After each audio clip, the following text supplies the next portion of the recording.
Donald Rukare, the President of Commonwealth Sport and President of Commonwealth Games Uganda and the Uganda Olympic Committee. And I'm exceedingly humbled and in many ways privileged to have been elected as the first Ugandan and African to lead the Commonwealth. In Commonwealth Sport, or what was formerly known as the Commonwealth Games Federation, because we changed our name on the 26th of this month at our General Assembly in Scotland, in Glasgow. Commonwealth Sport is a sporting organization that brings together 74 countries and territories that were formerly under the ambit of the United Kingdom. So we have 74 countries, and our headquarters is in London. We have a staff of people who are at our head office. We have an executive board, 74 countries and territories. We are well known for our Commonwealth Games. The edition will be happening in 2026 in the beautiful city of Glasgow. We have the Youth Games, and this edition will be taking place, the 8th edition, I think, second edition will be taking place in Malta in 2027. And we also have, apart from the games, we also have a number of programs which include EQUIP, which looks at having interns, as well as the GAPS program, which is looking at how we integrate people with disabilities into sport. Because as you'll appreciate, our games are fully integrated in terms of inclusive sport. We have the full complement of, let's say, the able-bodied and the para events. So we're one of those few organizations globally that integrate inclusive sport in our sporting program. So in a nutshell, the Commonwealth Sport is a multi-sport organization that brings together 74 countries and territories that are associated with the United Kingdom, or let's say Britain. Well, on the 26th of this month, I was elected by our membership to head the Commonwealth Sport. And as president, you are really playing more of a coordination role.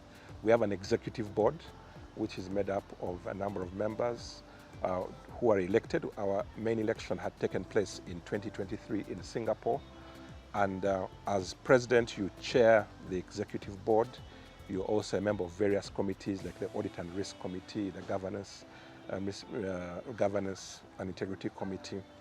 So as president, you're really playing more of a coordination and support role to the executive board. But I also act as a bridge between the executive board and our staff led by the senior management team. We have a chief executive officer, Madam Katie Sadlier, who together with the team sit in London on a full-time basis. So as president, I liaise with them, looking at different things like our games pipeline, our hosting strategies, our government relations. But also, as president, you also are a bridge between the executive board, the team, and our 74 members. So it's a voluntary role, it's not a full-time position. So I'm not expected to sit in London full-time, but more act in that kind of supportive role, chairing board meetings. We have at least two per year or less, or two or more per year, and some of them are online, and also presiding over the General Assembly like we did in Glasgow. So it's more of that kind of role that the president plays, also acts and represents the Commonwealth in different forums. For example, at different international and regional events. It could be, for example, the upcoming the Doha series that are going to take place in Qatar, or the African Union meetings in Burundi, or the regional meeting, whether it's Africa, Oceania, Asia, Europe, or the Americas. We then also, the Caribbean, were able to attend those meetings, schedule permitting. So it's more being like the public face of the organization, but I do this in close consultation with the executive board and our senior management team led by our CEO. In the role as president, number one, we have our strategy called Commonwealth Unite, our strategic plan. So I'll continue with the team because this is a collective effort, working together with the executive board and the office, or the team in the office led by our CEO. We are going to focus on rolling out our strategic plan, Commonwealth Unite, which also is linked to a number of things. We are now looking at our Games Reset program. How can we ensure that we are responsive to our athletes? So our athlete-centered approach is going to be very critical to our work. How do we ensure that we have a very solid games pipeline? Right now we have 2026 Glasgow locked in. We look forward to going to Glasgow for an altogether brilliant games next year. We have the Commonwealth Youth Games in Malta in 27. We announced the 2030 Centenary Games for India on the 26th. We are going to look at how we can also build a pipeline for 2034 and beyond. So one of our key areas of focus is going to be having a strong games pipeline to ensure that the games continue to happen in a sustainable and predictable manner. How do we continue having relationships and building relationships with the government, the Commonwealth Secretariat? We have CHOGM coming up next year. So again, how do we continue using our platform to speak to government so that we can see that sports is high on the agenda on all the 74 countries or territories we have in the Commonwealth. Building partnerships is going to be another critical area that we'd like to see Commonwealth sport flourishing, and building up our commercial and marketing strengths are some of the areas, together with the team, will be our key areas of focus. But right now, one of the other key areas is to ensure that Glasgow 26 gets off to a very good showing in July next year. So that we remain athlete-centered. We have Glasgow 26 happening. We are able to have discussions with our partners, especially like Commonwealth Secretariat, Commonwealth Head of State, to see that sports is high on the agenda, and also building the games pipeline. Those are some of our key areas of focus, plus the partnership aspects of how do we ensure that we have strong partnerships that we can develop as Commonwealth Sport and our various partners. I look at myself not as a president for Uganda, but a president for all the 74 territories, including Uganda. I think it's an honor, and as I said, this is a privilege in many ways. I'm very humbled that as a Ugandan, as the first African to head the Commonwealth, it's an honor to do this, and we look forward to working with all our members to ensure that we are reflected, because within the membership you have the big countries, the small countries, you have the island countries, you have different levels, different interests. We have regions, we have the Africa region, we have the Americas, we have the Asia, we have the Caribbean, we have the Americans, we have Europe. And each of these have their unique set of issues. So as the president, my job is to make sure that we are responsive to the needs and aspirations of all our areas. But in the case of Uganda, we would like to see how we can make sure that we have stronger participation in the games. How do we strengthen the link between the able-bodied and para sports, so that we can have the para system in Uganda much stronger. We've had talks with the Uganda Paralympic Committee to see how we can have stronger partnerships at the domestic level. So these are some of the areas. Very broad question, because I think when we look at Africa, it's not a homogeneous set of countries. We have 54 countries in Africa, but I think some of the issues we'd like to see in Africa is how can we strengthen our federations or even our bodies, our national bodies, whether the Commonwealth Games associations or the Olympic committees. Questions around strengthening their governance, strengthening their financial management, strengthening their marketing. How are they able to commercialize? How are they able to ensure they have podium performances? Because most of the countries in Africa are not very big, so they have a very small complement. How do we support them, maybe using the technology to ensure that they're able to support their athletes to perform to their greatest potential? So really, I would imagine that if we take Africa as a continent, it's very big. There are different competing interests, but by and large, I think it's about strengthening our national affiliates, giving them the governance tools, the commercial tools, the financial tools, the partnerships. How can they have strengthened collaboration with governments, because I think that is very critical, the private sector. So there are a number of areas where how do they have programs that focus on their athletes to ensure that athletes are supported both on and off the field. Questions of gender empowerment. We're not seeing very many women who are in leadership, so it would be good to see how we can have more women involved in leadership, both on and off the field. How do we have programs that support our athletes for life after their time in sports? How do we ensure that we have a policy that speaks to things like true inclusive sport, the range of disability sports, not just para, but Special Olympics, Deaf Olympics, so the whole range of, so there are a lot of issues that I think we can tackle as Africa, and therefore using the spaces like the regional meetings that we have in the Commonwealth system or the zones that we have in Anoka will be very important to ensure that we keep. There's issue of climate change and sustainability. That's another big topic.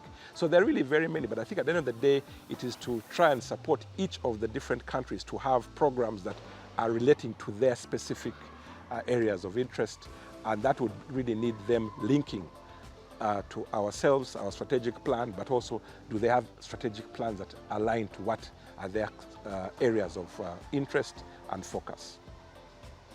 Commonwealth, as you said, is one of the games of choice for a number of athletes. We have 74 countries, and recently we've seen a lot of interest from our athletes. There is no doubt that the Commonwealth Games still remain an important choice of destination for very many athletes. And I think what we are looking together with the executive team and our team at the office is how do we as Commonwealth Sport, under our reset, refresh strategy, make sure that the games remain relevant for the athlete of the future. So we're looking at how to look at the sports program. How are we able to ensure that we are to attract our best athletes? How do we have a program that is responsive to athletes, that also takes into account other sporting events? So we're having engagements internally. We're having engagements with international federations who are very part of this discussion. Other multi-sport agencies that are also in this space, whether it is the IOC or the Islamic Games or Anoka. So we would like to, and the different regional groupings that we have within our system, whether it is CANAC, PANAM, Asia, OCA. So we have to have these discussions. But at the end of the day, it's going to be an ongoing discussion to make sure that we remain relevant, we remain attractive, and remain sustainable. So things like even having a sustainable hosting strategy where we're able to co-create with our different members. We are seeing this with Glasgow, with their coming up to host the games. We are also seeing this with Malta, where they're using existing facilities. India is the same, and further afield. So we would like to keep these discussions going, but at the end of the day, this is going to be an ongoing discussion. How do we all in the global sport movement be able to remain relevant and pivot to respond to the ever-growing needs of the athletes of the future and the games of the future? I hold a number of positions, that is true. There's a saying I once heard that if you want something done, give it to a busy person. That's one thing to do. But keep in mind that most of these positions in sports are not full-time. These are not full-time executive roles. So at the Uganda Olympic Committee and Commonwealth Games Uganda, I am not full-time. We have a very energetic staff led by our administrator, Elijah. So we're able to coordinate that, and everything is going well. Whether it's with World Aquatics or anything to do with Africa, and also Anoka, these are not full-time positions. We're not expected to sit at the UOC or CGA full-time. So the good thing is that all these are voluntary jobs. You're able to work with the teams that exist, the full-time teams. At Commonwealth, we have a very robust support mechanism with the Chief Executive Officer Katie Sadlier, and the members of the executive or members of the team, the staff that we work with closely. So our role more is to provide guidance, support, and policy engagement, and not sitting full-time in any. And in many ways, I believe we're able to balance. Of course, some other roles might have to take, like my teaching portfolios, I've had to reduce on that, and some other assignments.